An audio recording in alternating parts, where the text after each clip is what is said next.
We just spent 12 days in Andalucía, so come along with us as we take you through what we did day by day. We arrived in Malaga close to 8 in the morning and directly picked up our car rental from the airport. We got a teeny tiny Toyota Aygo, which ended up being super convenient because you definitely don't want a large car if you're driving in this region. And from there, we drove directly to Granada, where we would spend the next 2 nights. Since we arrived too early for check-in, we decided to park in the Albaicín neighborhood and walk around a little bit. It's apparently one of the oldest neighborhoods in Europe and ended up being my favorite in Granada.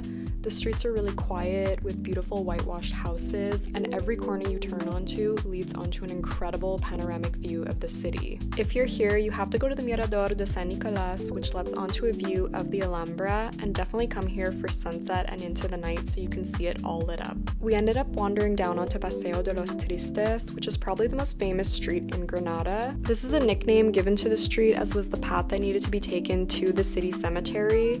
It's a really beautiful street that connects the Monte neighborhood to the historical center, and it follows a trail along the river right up against the Alhambra.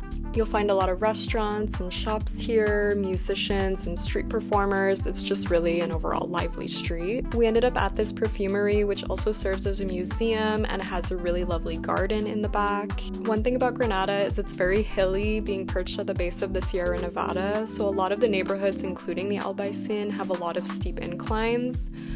We had to make our way back uphill to our car so then we could check into our Airbnb, which was located right in the historical center and was so nice. We chose to stay in Airbnbs for the most part because, for one, we found them to be way cheaper, but mainly because parking is really hard to come by with hotels in this region. Most of them do have parking available, but you have to pay quite a steep daily fee, whereas the Airbnbs we stayed at included private parking garages already in the cost. We did reserve tickets to the cathedral on this same day. In hindsight, we probably would have planned this differently. The sleep deprivation from our flight was seriously kicking in hard.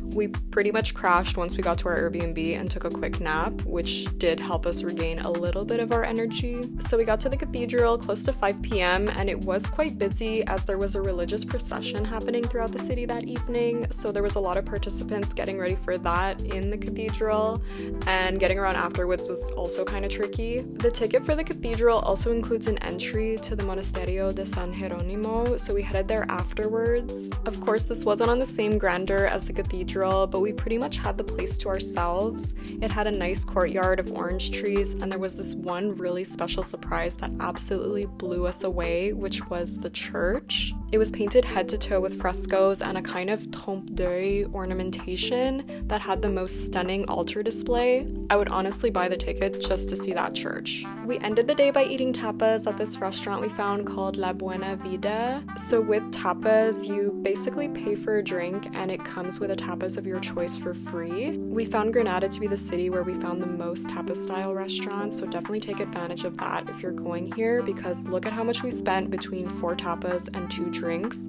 Unreal. And that was pretty much it for our first day. Tomorrow we'll be going to see the Alhambra, so stay tuned for that.